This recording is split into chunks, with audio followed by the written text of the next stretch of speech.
Welcome to the show. I'm Jason Whitlock, and I'll tell you why the Cavaliers fans should be outraged by what LeBron just said. And I'm Colin Cowherd, and I'll tell you why all these NBA stars need to stop complaining about the officials. Speak for Yourself starts now on a Tuesday. I'm going tonight to wrestling. Oh, I love that.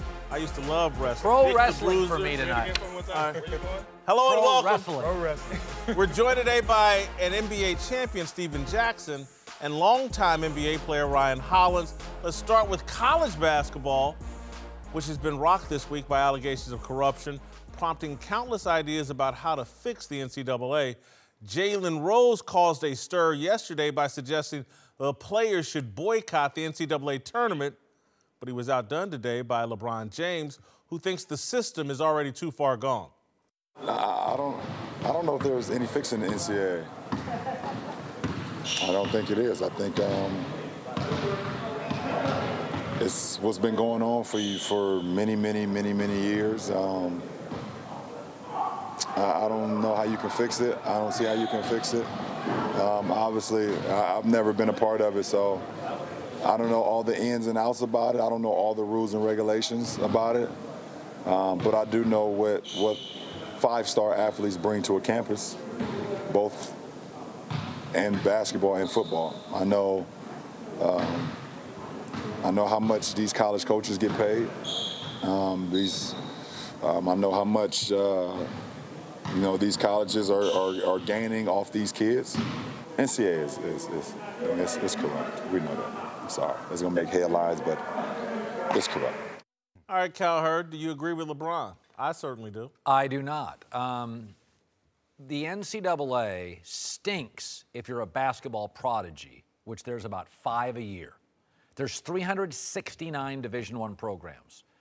There's 12 guys a year that'll make the NBA out of the draft on average. 6 of them are European, so 18 total. If you're a basketball prodigy, it stinks. Because, you're great. But you know who's not? The other 4,500 kids on campus. This system is not built for Alabama's running backs or Kansas's power forwards. Got it. It's built for a tennis player at the University of Oregon. It's not built for the kids that generate the money and pay the bills. It's not built for them. It's built for all the kids who look nothing like the guys that are generating most of the money. And that's why LeBron James has a problem. That's why Stephen Jackson has a problem. Right. That's why, and again, I was no prodigy. I was a mediocre Mid-American Conference football player. But it's why I have a problem. Because it needs to be fair for the people that generate the money and are footing the bills for the softball team and the wrestling team and everybody else to live like they're basketball players generating the money. And they're not. And they have to stay on campus for a whole 9 months until they become millionaires. By the way, all these basketball prodigies, 9 months, how terrible. For 9 months, we'll take care of you, and then we'll, by the way, promote you, and then you'll become a millionaire. It's not the world's worst life. Look, you're missing the fact that there's a lot of football players that are ready for the NFL after their freshman or sophomore year, that are also fronting and paying the bills and generating the revenue, and it's not fair to them either. And so there's a lot of guys. Look, you think Eric Dickerson wasn't ready to be an NFL player at 19, 20 years old? But if I'm Florida and I have 85 division players on scholarship, I'm just taking University of Florida. I could take Clemson, I could take anybody. About 7 kids a year get arrested or get in trouble. I have to pay for those too. I have to pay for the attorney as the school. I got to pay for the PR people. Schools pay all the bills. Well, there are as many. Just think about how great Alabama football is. Every year they get 25 new players. 5 guys a class deliver. 6 get hurt, 2 flunk out, 2 are bad guys. What is your product? But my point is, this system, which everybody hates, it's not built for LeBron. He's like an alien.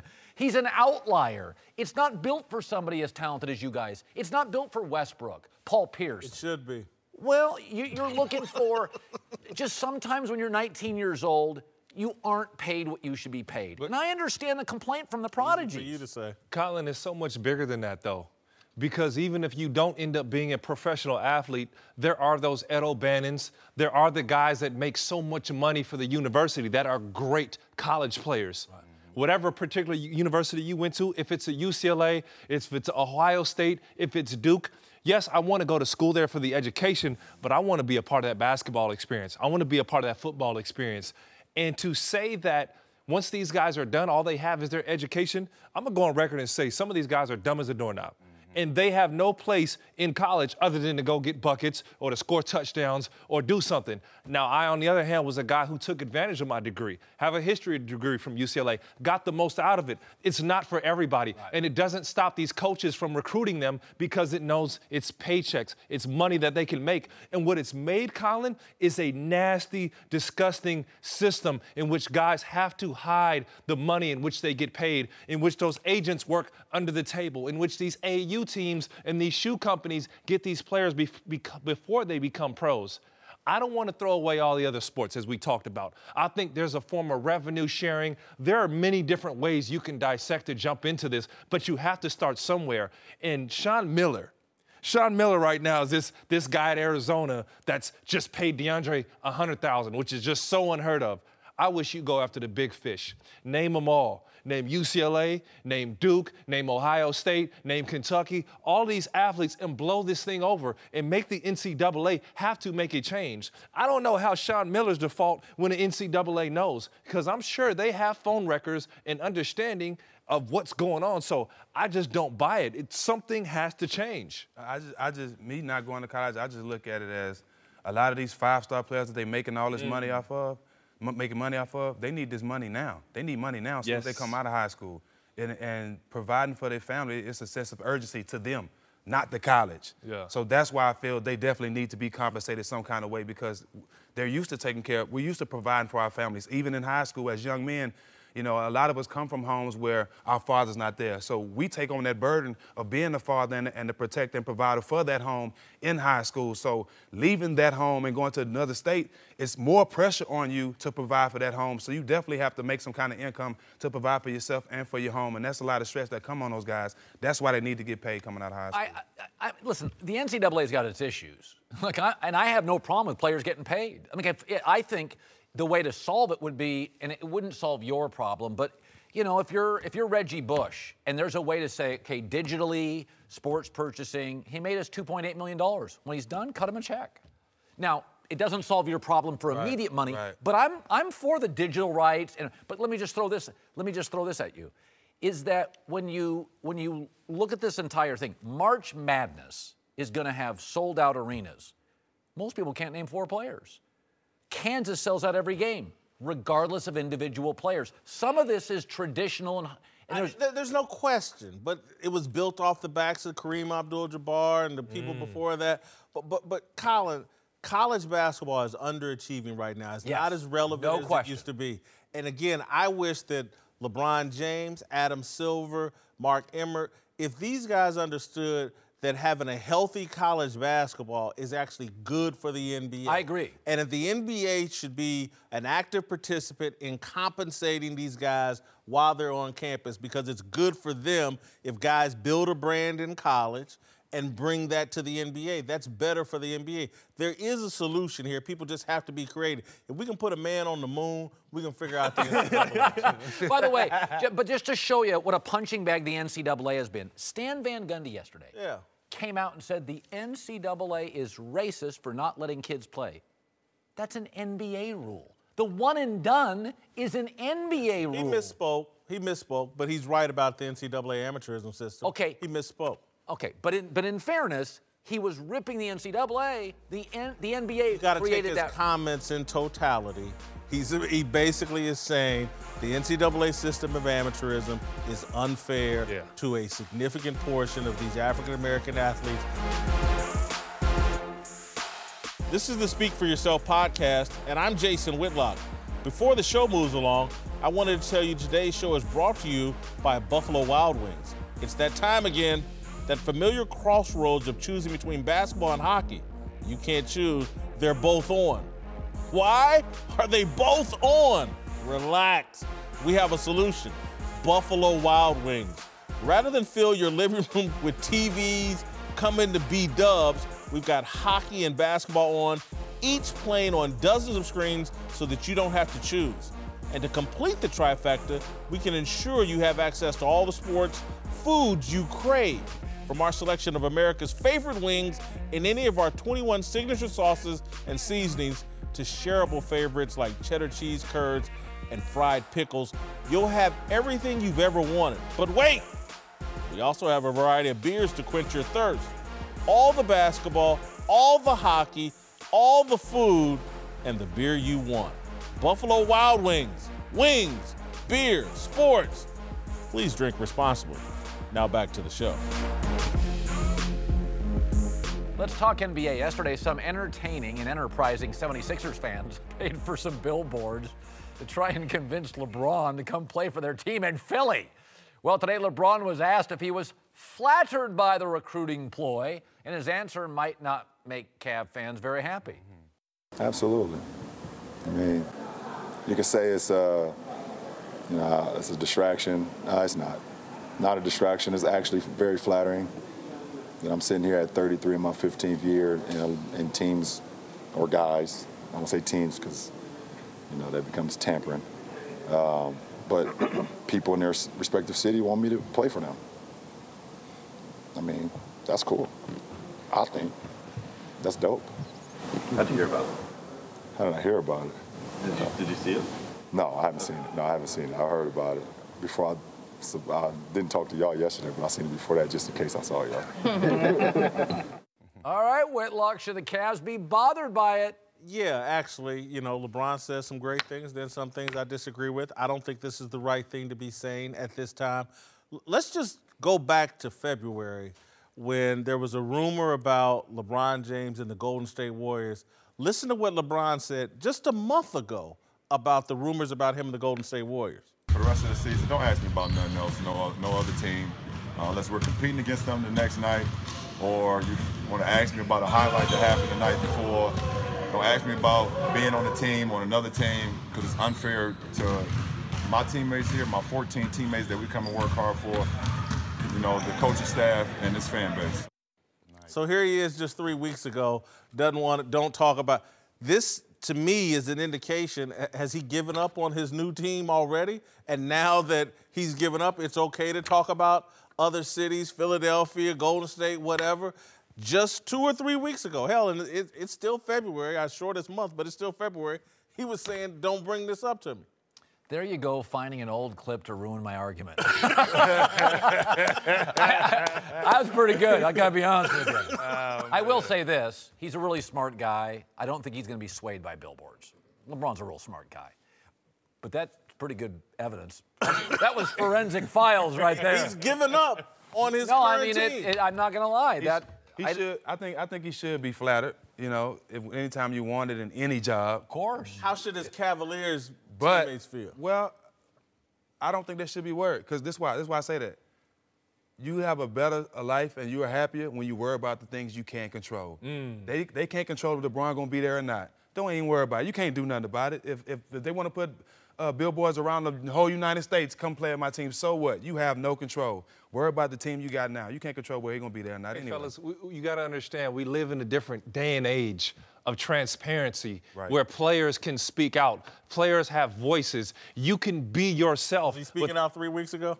He was, and he made a choice. He made a choice to make a statement for his team going into the trade deadline in the midst chaos. That chaos has died down now, so he can speak out and he can be himself.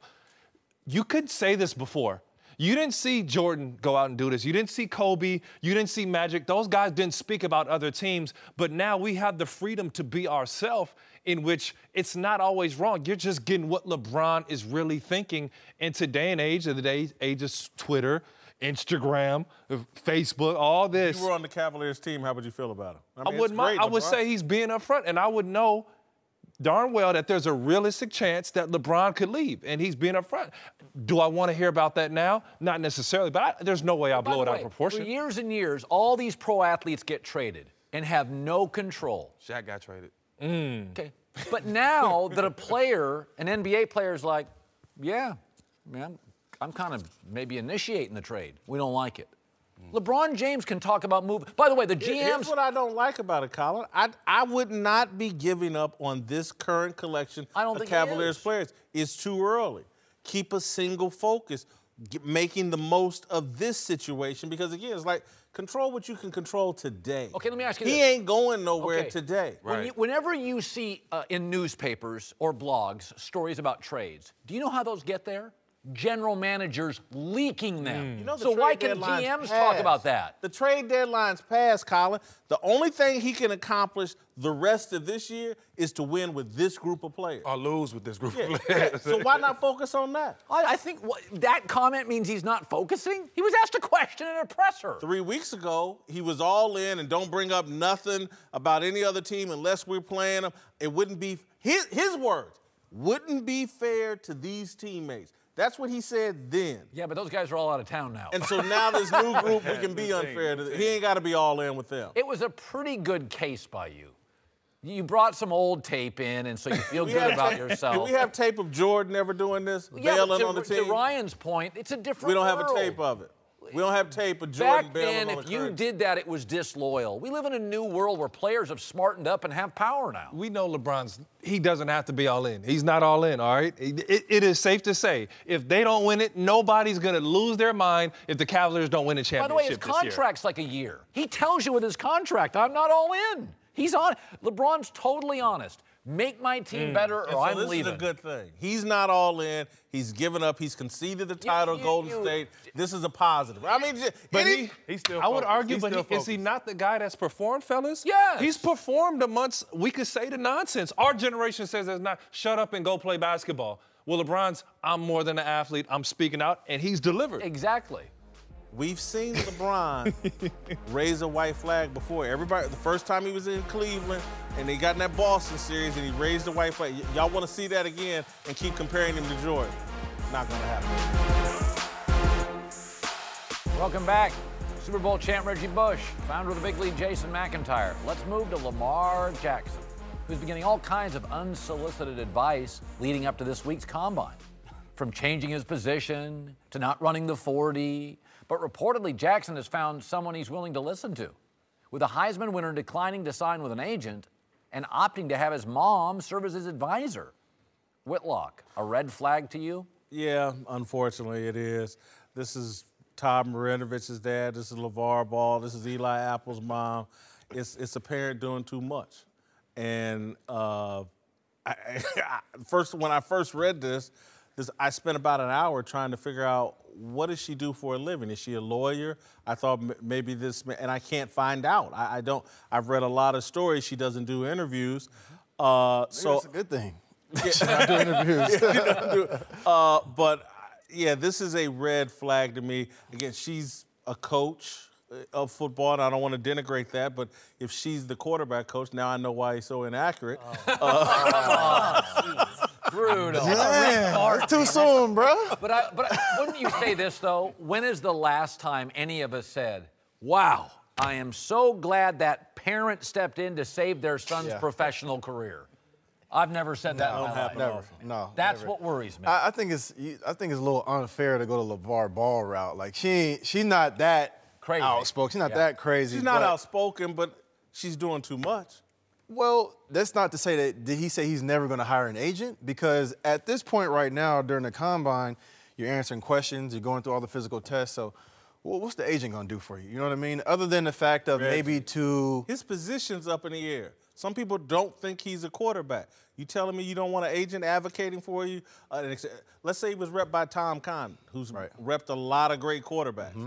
He couldn't use that kind of advice and help right now? He possibly could, but listen, the tape speaks for itself, right? So for Lamar Jackson, he's going to have to put the owners, the GMs, the coaches' minds at ease by the way he handles the testing, the way he goes out and throws the football in the combine, the way he answers the questions in the interviews that he's going to get from all these different teams. So that's more so with professionally. Right, 100%. But when I look back on, when I was coming out, my agent, I needed him to get me the biggest contract possible, right? Like, and that's it. You know what I mean? And whatever else I use him for other than that, that was on me. But for the most part, I need my agent to go get me paid. That's it. Other than that. You played running back and you had a Heisman Trophy and your talents were Nobody doubted your talent.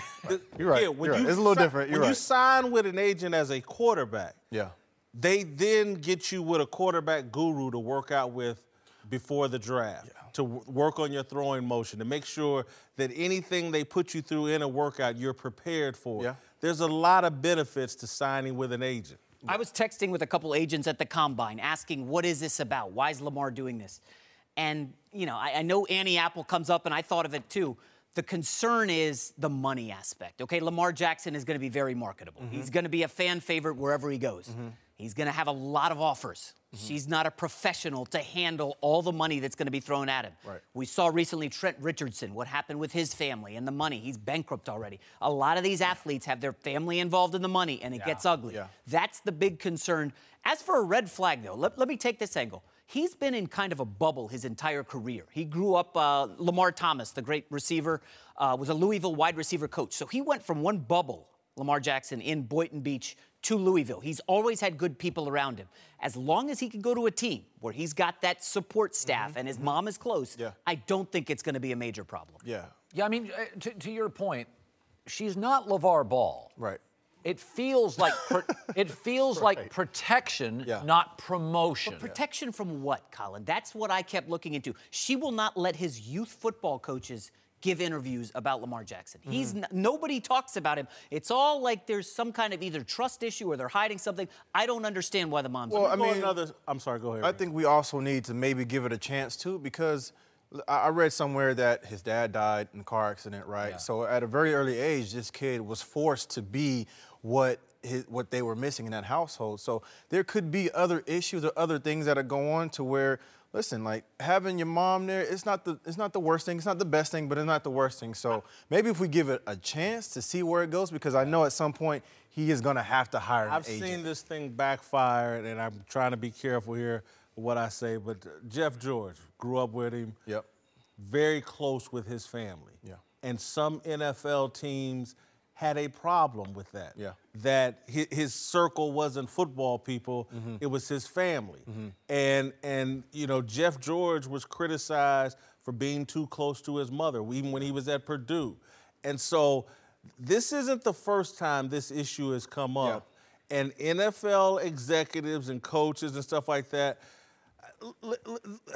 man, my parents divorced. I'm very close to my mother. I've had to draw a line in the sand with my mama. My mama is the greatest mama in the history of mamas. But I've had to draw a line and say, no. I'm running. And I think one of the things that happens is sometimes we look at history and we say, okay, that's why that's not going to work, because history shows. But when you look at, for example, the situation with Philadelphia Eagles this year, right? Carson Wentz went down. Everybody said, Philly is done, because history shows that the gap between the starting quarterback and the backup quarterback is so substantial that it can't possibly work. And look what happened. It worked, and he got the Super Bowl MVP. So all I'm saying is that it's not to say that he's not going to at some point hire an agent. All right, welcome back to the show. Reggie Bush and Jason McIntyre are back. Let's move to the NFL, where after the New York Times claimed yesterday that Roger Goodell would fine Jerry Jones millions of dollars, new reports indicate that Jones will not be fined, but that the league is seeking reimbursement for legal fees from Jones's attempt to derail Goodell's contract extension and the battle over Ezekiel Elliott's suspension. Reportedly, Jerry's going to fight this. Cowherd, what's your reaction? Generally, your strength is your weakness. And Jerry's a fighter, and he's a battler, and he's probably litigious, and he's smart, and it's all coming back to bite him. And stubborn. This is why he owns the Dallas Cowboys. He is a risk taker. He, you know, I remember when he first got into this league, he was doing Pepsi, the league was doing Coke, and they wanted to sue. This is what happens to rich people, successful people. That they have success, they end up being like, I am a little smarter than the average guy. They take risks they shouldn't take. I mean, Jerry's just being Jerry. This is why he owns the Cowboys, because he's this aggressive. The greatest winners know when to lose and how to lose. And when you're working with 31 other billionaires, sometimes you got to lose a couple, because Jerry wins most of his battles, and that creates jealousy and envy. And so this is a time, to me, Jerry, give them one. The other owners want their money back, their $2 million. Give it to them. Let them have that victory so you can win the long war and complete the stuff that's really important. On this one, I would let it go, give them the money, win the long war, be a humble loser on something small. I agree with you 100%.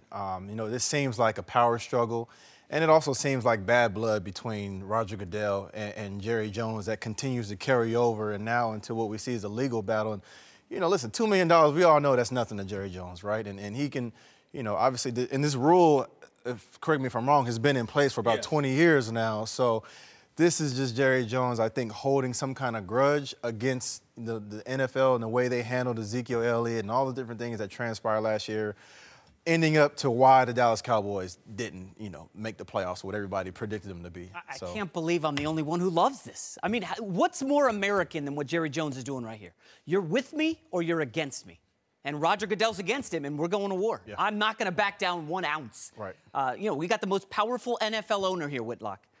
What happens if he rolls over to Goodell? What are the other owners going to say? Are the other power brokers going to be like, oh, geez, Jason, Roger Goodell's got the alpha dog. I can't believe you're saying this because you're married. And no, I'm being dead serious because the one thing you've learned in marriage, being right doesn't matter all the time. That's very well said. It does not matter at all. And I think Jerry knows, like, man, they did me wrong on Ezekiel Elliott. Yeah. And you know what? I was right in pushing back against Goodell, and we got some things in the Goodell contract that are better for us. Jerry thinks and knows that he's right. Yeah. But it's so irrelevant when you're in a long-term relationship with other people that are your equals.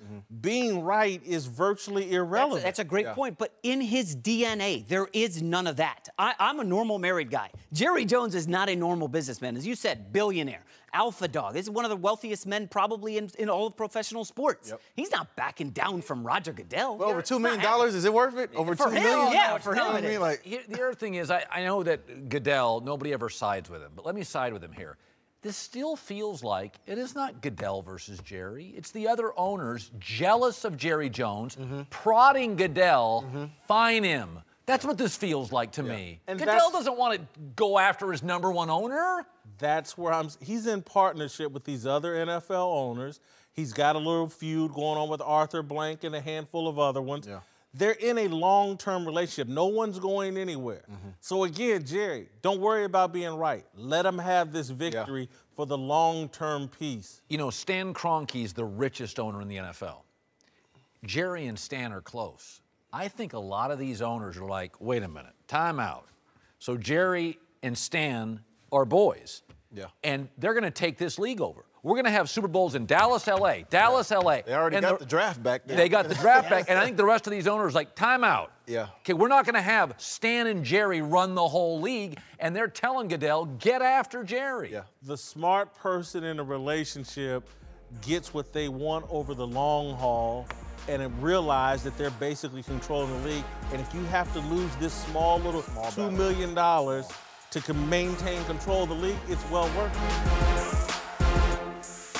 In Minnesota, where reports are flying that the Vikings will make a strong push to land Kirk Cousins, just a few days after news broke that the team would not use the franchise tag on quarterback Case Keenum. Cousins has had a better career than Keenum. But if you look at what they did last year, Keenum clearly had a better year with a much better record and better numbers across the board. Whitlock, is Cousins an upgrade over Case Keenum? Not at the price that I think he's going to cost. He's going to cost more than Case Keenum. And for me, I think of them as sort of equals. Kirk Cousins has put up some nice numbers, but the victories against winning teams just aren't there. I think he's got one victory against a winning team in his division who had a winning record at the end of the year. So I would have – I don't get this move. I mean, they're letting Teddy Bridgewater go. They're letting Case Keenum go. They're probably going to let Sam Bradford go. And they're going all in on Kirk Cousins. And the important victories just aren't there for me to see the Vikings. They were so close. The guy just completed, Case Keenum, the Minnesota Miracle. Had him this close to the damn Super Bowl. And we're going to dust him for Kirk Cousins, who's never won a game. First of all, it's not that you win in the NFL at quarterback. Tebow and RG3 won. Okay, it's how you win.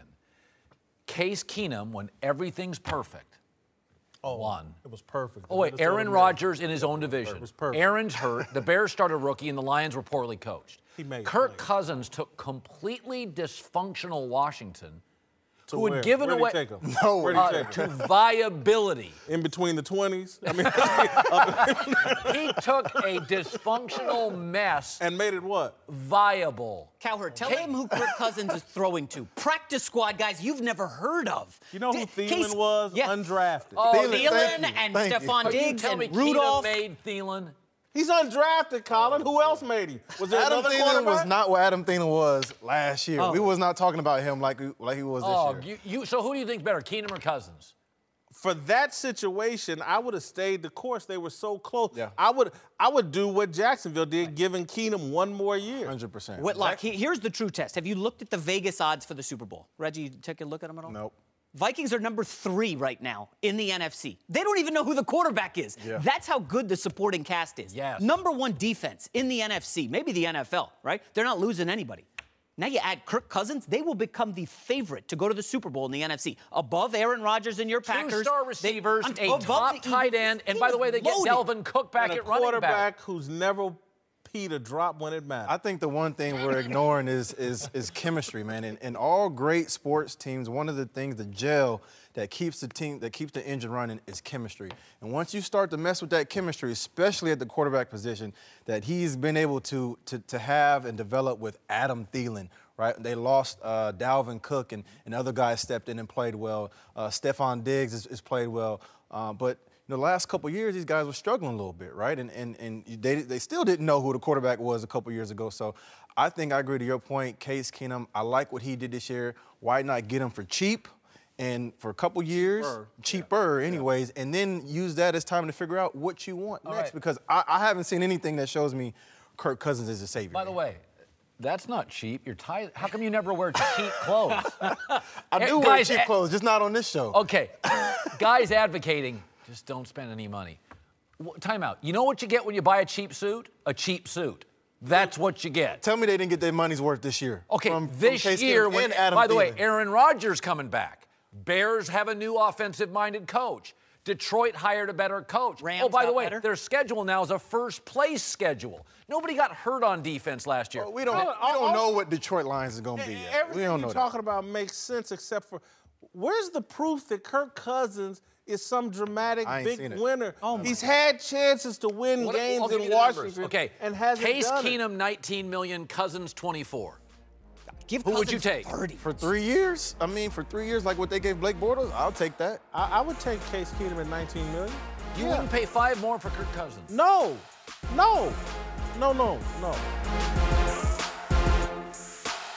Welcome back, Steven Jackson. Ryan Hollins return. Let's return to the NBA, where people are still complaining about the refs, despite meeting during All-Star Weekend that was meant to smooth relations between players and zebras. That was Sunday. LeBron complained recently that he's officiated differently than everybody else. And now Paul George says he and the rest of Oklahoma City's Big Three, they don't get any calls either. It's tough. You know, we're so aggressive. We play at the rim constantly. We're just officiated differently, all three of us. And it's tough. You know, at least one of us to get benefit of the doubt. But when we're on that floor, no one is getting, the better side of that whistle. But we're gonna keep attacking. We're gonna keep being aggressive. That's our job, to put pressure on them. At some point, it's got to work out for us. Whitlock, should NBA stars stop complaining about officials? For now, they should, and they should take it up during the offseason. I think they have a legitimate complaint. The league is refereed differently. I don't think it favors the jump shooter. And so LeBron has led this whining, and it doesn't surprise me that Paul George has followed suit. I think this is ridiculous. So here are the guys that lead the NBA in free throws a game. James Harden, guard. Giannis, forward. Boogie Cousins, center. The guys that get to the line earn it. You want to know why Westbrook leads the league in drives, but Harden gets to the free throw line? Because Westbrook's blowing by people, and he's not getting fouled as much. Harden, in his herky-jerky stop-and-go style, is constantly creating contact. 2 guys in my life have lived at the free throw line, Karl Malone and James Harden. They deserve it.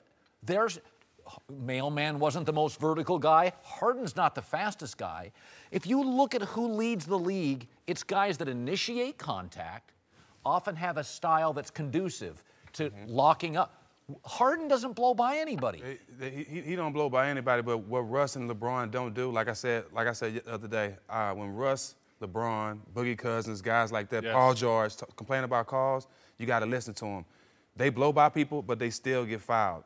They go to the rim just like everybody else. They're better than everybody else. You expect them to make the shots, but they still get fouled. These guys attack at a high rate. They might not get fouled. They might not get the calls because the referees expect them to make the shots most of the time, but they get fouled. But when they talk about calls, I got to listen to these guys because these are the guys that attack the rim the most. The problem as players that we have with refs is not that they call a foul here, miss a foul there. It's consistency. I want to know that a foul is a foul night in and night out. You're in a lose-lose as a player. I compare a referee to a policeman. We need you. You make what we do safe. You officiate the game. We didn't like the replacement ref stack. we didn't. But you also have to understand it's a lose-lose because I'm not allowed to lose my temper with a policeman, with the referee. If you want to kick me out the game, you have authority to do so. You never make a mistake as a policeman. As a referee, you really don't make mistakes. It's rare, Stack, that you'll see a referee come over, I missed that one, Stack, my fault. And all we want is communication. When one night I can communicate to you and say, hey, you missed that foul, I thought I got fouled there, this is okay, I'll be better, hands off, we're good. And the next night I get told to shut up, play my role, I can't talk to you. That's the problem with players. We just want consistency. That's a legitimate complaint because there are officials who are really rigid, and then there are guys that are a little more joyful. To your point, I've seen it with umpires through the years. There are some umpires that favor pitchers and some that favor hitters. Refereeing a bunch of multimillionaires is hard. Yep. Because, again, when you're a multimillionaire, you got an ego. And you take on like a godlike complex a little bit. And you think you can do no wrong as well. And so I have some sympathy for the referees in terms. The NBA has exploded. You know, you got 6th and 7th men making millions of dollars, and they all want to be ref like LeBron. And so all that chirping sounds the same to them. It don't sound any different when LeBron's chirping or the 7th man for the Memphis Grizzlies chirping. All the ref knows is like, damn. But, Jay, how do you handle that, though? How do you handle that? It's tough. Okay, they're humans. I got somebody, Dick Bavetta. Dick Bavetta was 100 years old, probably messed up more calls than you can imagine. You know the simple thing that Dick had? Respect for each and every man, and he made a call, different you era. Listened. Different era. Why, though? It's a different era because, one, Dick Bavetta's not reffing these current players. Dick Bavetta was refereeing, an older generation of players or a different generation of players.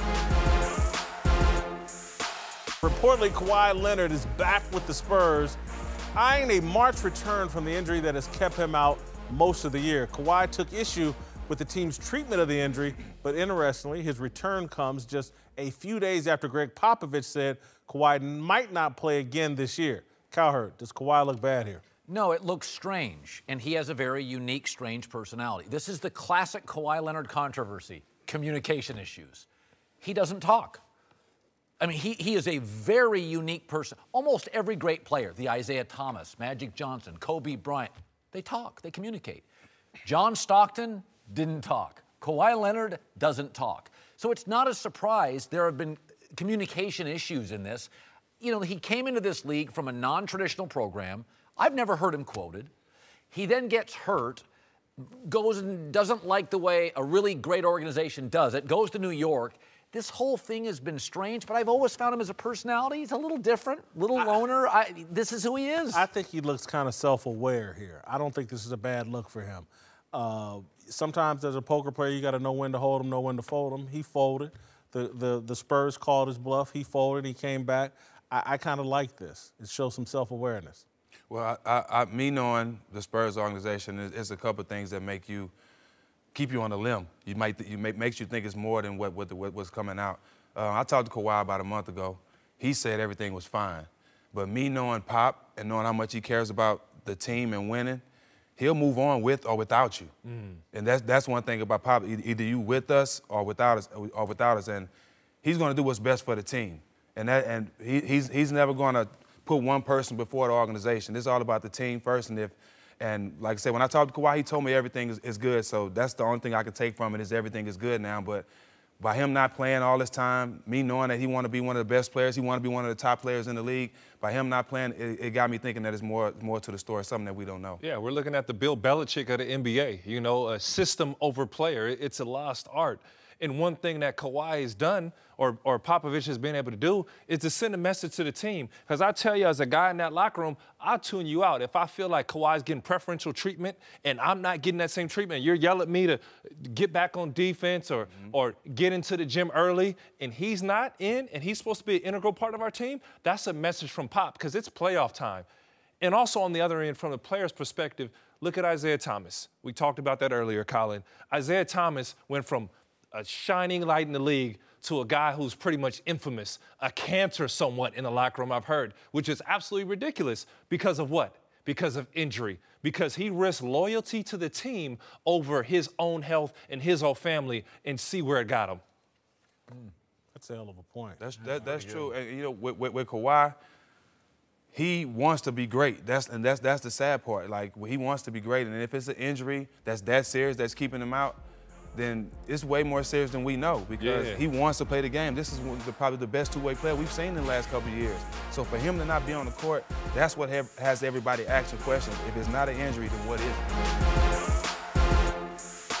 All right, welcome back. Time for last call. Let's move to the newest LA Ram, Marcus Peters, who was just traded by Kansas City, but spoke up for another former Chief yesterday, saying quarterback Alex Smith doesn't get enough respect and that he expects some turnovers out of Smith's replacement, Patrick Mahomes. Cowherd, do you like Peters talking trash here? I like trash talking unless it's from a quarterback. It doesn't bother me. I mean, I think perimeter players, you're on that island. That's kind of, it's a badge of honor. You talk trash out of the huddle and the DB sizes you up and talks it back. I think it's accurate. I don't even think it's trash talk. I read Marcus's comments. He played a lot against Patrick Mahomes, Pat running the scout team offense. And I think the Chiefs are going to find out just how valuable Alex Smith was. Patrick Mahomes got a lot of talent, but I think he's going to be a turnover machine. And so I kind of agree with Marcus Peters. All right, to college basketball, where Duke lost to Virginia Tech last night, and some people claim Grayson Allen pulled out his signature move and tried to trip someone again during a loose ball scramble.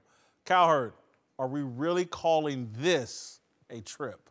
Well, I don't think it's your classic trip, but it is classic Grayson Allen, where he is jamming his leg somewhere. I mean, this kid, this is a habit. It's it's not a trip because the guy's on the floor. It's nothing.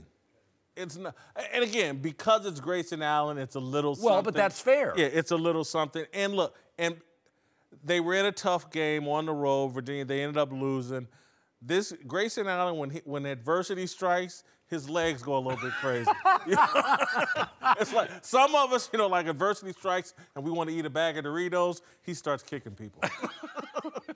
I don't buy that for a second. Seriously, if they had been winning in a blowout, his leg would have never slipped like that. Come on. It's just little adversity. Draymond Green and him have a leg issue. Yeah. All right. Some of us eat when adversity strikes, others kick.